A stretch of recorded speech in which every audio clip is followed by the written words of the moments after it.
or had the programming, then they can have the advertising, and that means more money. Right. So they were all local, and a lot of stations couldn't reach out to do a lot of stuff locally, and a lot of the places where they were doing the show, where the weatherman or the an engineer or somebody just did they just did the show. But at Channel 4, we had, I think there were 8 or 9 announcers out there, but none of them had the acting experience. So that was in my favor. So they told you 2 years. And how long did you actually run on Shock Theater? Well, we did run 2 years. We fulfilled that 2 years, and then went off. And then all of a sudden they came back in '62. They were going into they bought the old Thriller series off NBC that featured Boris Karloff as a host, and that just like what we were doing. They actually took that, what was going on, and actually produced a prime time show with Boris Karloff and hosting old horror stories. The phenomena of what was going on locally with all this shock thing, the Universal, the pictures, all the movies they had released. It's one of those things, if you can't beat them, join them. And that's what television stations did. And then when they in the movies, because they were the movie business when I was out there in 51, 52, 53, it was in serious trouble. There was hardly anything going on unless you were a contract player already contract at MGM or the studios or Universal. But there was nothing going. You couldn't find a job anywhere. I had a chance to get an interview, and even a chance to go work with a smaller talent agency and be their runner and help me get in the studios. He hadn't had a casting call in 5 months. But it was just terrible. So I realized I was kind of facing a dead end. And television had yet made its inroads into the studios, because later on, 2 years later after I did that, some of the studios went into television, leased out the studios, because they've got those huge sound stages on those movie lots. So it's huge, and everywhere. So now they were leasing those to make movies and make commercials. But I'd already left the market because I'm back in Oklahoma. Right. So it was just a situation there, and so by '62 when they bought that, but it didn't succeed. The other thing with the Thriller series with Boris Karloff, it was on the air for about 2 years, but it didn't do well. So they yanked it. So to recover any money that they could get, then the time they would syndicate it and sell it and package it up. And of course they always had sales reps, distributors, and all this doing this work, contacting the television markets, and then say, hey, we got this program you can do, so they could recover some of the money. And also the states, of course, again, depending on the market, what it would cost. Some, the bigger markets costing more, but it gave them a little something to program and do something to make some money. So that's what happened. So they bought the thing and they put it on at midnight, Saturday night, and I found out about it because this time I'd left the station. I was working in an advertising agency, and so I called and said, what about maybe Count Gregore? I said, no. So we're just going to run it just as is. Well, they started in September. So then, of course, November is the first time the big ratings at that time, that generation, that time, that November, February, July, May, those were the 4 rating months. November being the biggest because it was the fall. Well, they had the ratings, and I didn't realize it when it happened. But so after the ratings came in, I had no contact with the station after that when they told me no, they didn't want to use Count Gregore. Now, fast forward now from this is 62 to 61, going into 62 in the new year. And I meet the national sales manager accidentally because I am now out doing something and going into the bank or whatever. And he sees me. He said, hey, by the way, John, the station called you. I said, about what? He said, about being Count Gregore. I said, why did they call me? I asked him to do it in September. They wouldn't do it. And he said, no, don't you say anything to them. But he said, the ratings are so bad, nationally, I need rating numbers before I can sell it. We got a 2-year contract, and that thing is dead. We can't sell it. So they might bring you back. So I went out to that. I was out the station the next 3 days. Went out there to pick up something, and I walked by the program office, the director's office, and I saw him, and he was the guy that hired me when I first went to work. And I said, hi, Joe, how are you doing? And he looked at me, waved at me. I said, okay. So I walked by his door, and I just stopped. So I was just going to wait to see if I could hear if he yelled. And I started counting 1, 2, 3, 4, 5. About the time I got 6, 5, 6, 7, 8, 9, 10. John! Oh, he did call. I waited. John! Oh, I stuck my head back in. Did you go? Oh, did you yell at me, Joe? Because I had promised this friend of mine who had already advised me what was going on. I would not say a word. So I went in his office, beat around the bush a little bit. Next thing you know, he starts telling me what they wanted to do. And I said, well, can we tape it? Because I got another job, whatever, doing something. Come out, and yeah. And we pay you. I said, how much? He said, well, how about, I said, at least I got a little bit more. So with that, this is now, but it's in January, time again, and the ratings are coming up in February. And he said, gosh, I wish I had a little more time. I said, well, we'll go on the air. So I went on right there in January, and it was Thriller, and so they edited out Boris Karloff, and I just put the Count Gregore stuff in there.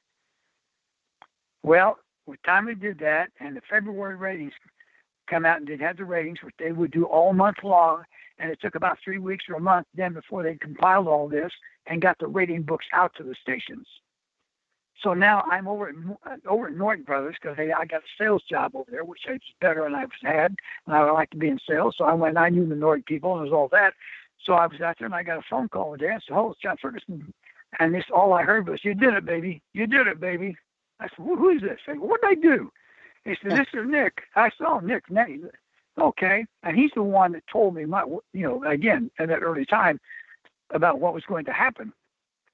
And he said, you did it. And I said, what? He said, the ratings are up like you wouldn't believe. We can sell it now. You did it, baby. And that from then on, it was on the air until 1988. Yeah, oh, wow. It never went off. Good long run.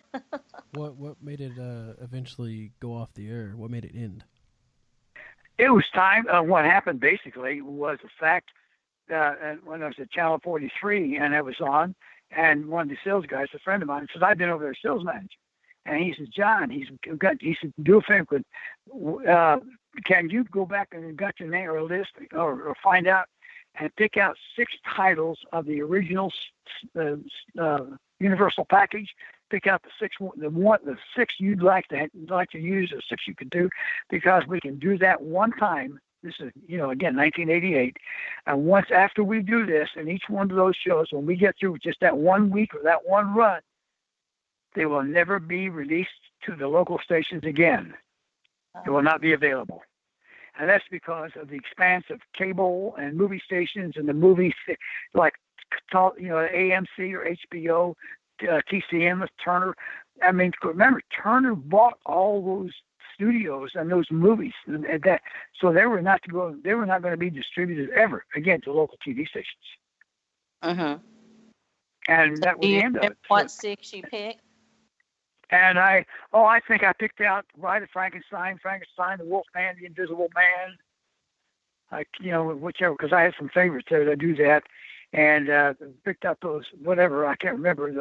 But anyway, that was, and that, when you say what was the reason, that was it, because in other words, there was not going to be any programming available to do that kind of a show. Okay. That's so kind I of did, I still did it, because I had a friend of mine that was working at 43 in sales, and he grew up watching me and one thing and the other, and so his family had what's called the Drum Ride over at Drum Ride, Oklahoma, and it was screen country. So he would advertise here in Oklahoma City and in Tulsa as well, but in Oklahoma City, he could go out and find a horror movie and pay the contractual agreement to run it on TV. And then he would hire me to host it, just like we were doing just like we were really doing the shows like we do them all. We did the commercials, but we made the commercials more look like a show, and that's how we involved it.